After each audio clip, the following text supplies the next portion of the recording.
how would you characterize that testimony in relation to Donald Trump? Well, thanks, Lawrence. And I'm really glad, of course, the Senate is also now taking action. So I do want to say that. That's really important. Look, I think what's pretty clear about the deposition with Bill Barr is that Bill Barr wasn't intimately involved in the Epstein case. There's no way that he could clear Donald Trump of anything or make assumptions about what Donald Trump may have known or not known, because he was not intimately involved.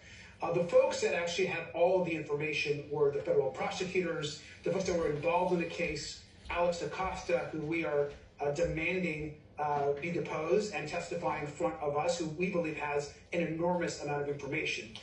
Bill Barr's testimony was important, but nothing substantial actually came out of that. I think what was really interesting is he also made some significant assessments of the way he viewed the Todd Blanche meeting with Miss Maxwell, with Ghislaine Maxwell. It's clear that that's something that he believed was very unusual, and we believe it's very unusual as well. And so we've told Comer and the entire committee, look, whether it's Bill Barr or whether it's other testimony in the future, why not release all of these to the public? House Democrats are okay with all the depositions. Let's get the transcripts, let's get the video, and after each one, let's release all of this to the public. And this is really about transparency and about having a government that people can trust. Let's put as much information out to the public as possible. Are you aware of anything in that transcript of the Bill Barr 4 hours yesterday that should not be made public? I think everything can be made public.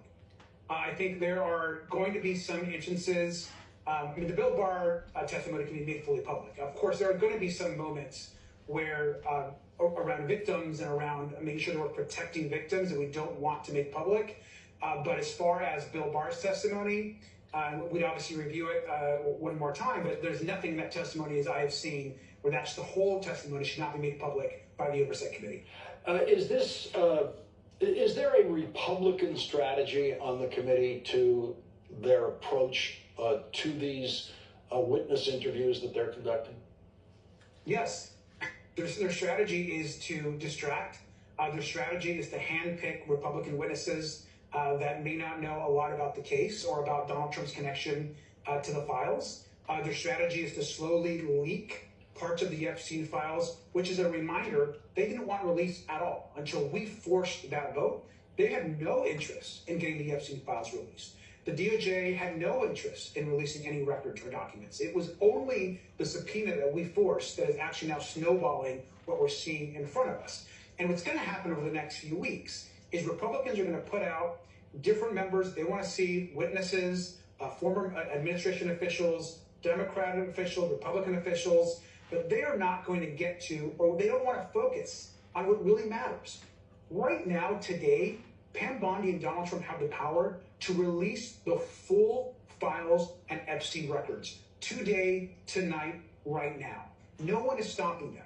No one coming in front of us that's going to be deposed can change that the single most important thing that we need are those records. And Bill Barr, by the way, said as much in his testimony. He agreed when pressed if Pam Bondi could release the files today, and we agree with Bill Barr. She has the power to release all of the documents now, and Friday is not good enough. We'll see what we get Friday, but they're going to slow roll what they want to put out. And so we're going to make sure that every step of the way that we verify what's in these documents, we protect the victims, but we're not going to rest until the entire records and files are with us, and that we can finally eventually get that out to the public. Well, let me go back and double underline something you just said.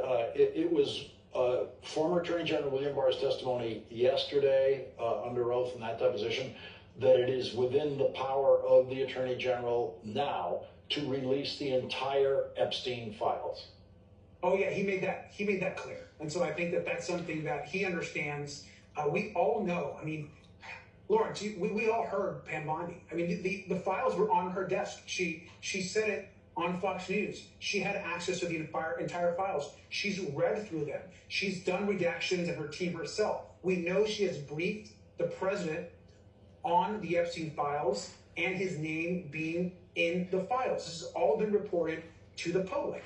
And so the question continues. Why this delay? Why not just release all the files? Why do we keep bringing folks in, many of whom have no real knowledge of what actually happened? I am looking forward to this Friday. We want to see what's going to be released, and then we're going to push like hell to make sure that every last record and document is released, including, by the way, the client list. The client list is going to be very important, and I'm hoping that we get that on Friday. And we've got to remember, regardless of who's on that, this has got to be focused on the victims, and anyone that has done any harm to people or was involved in these crimes should be exposed, and the public should know who those people are. It sounds like the breaking news of this hour right now that you're telling us is that the former Trump Attorney General, the last Senate-confirmed Trump Attorney General, says that it is within the power of the current Attorney General to release the entire Epstein files. Did William Barr indicate whether he would do that if he were Attorney General now? He didn't indicate that. He indicated that the current Attorney General, Pam Bondi, has it within her power to release those files right now.